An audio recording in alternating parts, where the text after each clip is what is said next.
পার হবে না।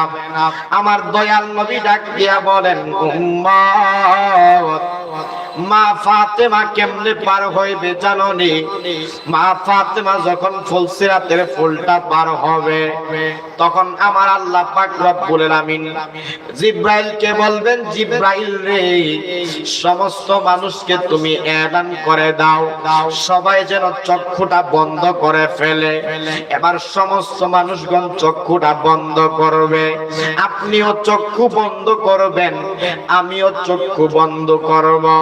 সবাই যখন চক্ষুটা বন্ধ করে ফেলবে, তখন আমার আল্লাহ তাআলা জিবরাইলকে আদেশ করবে, জিবরাইল, ও জিবরাইল, আমার বন্ধু নবী, কামলেওয়ালা নবী, দয়াল নবী, রাহমাতুল লিল আলামিন নবীর একটা কলিজার টুকরা সন্তান হযরত মা ফাতেমা, জগতের মা, এখন জান্নাতের মধ্যে প্রবেশ করবে।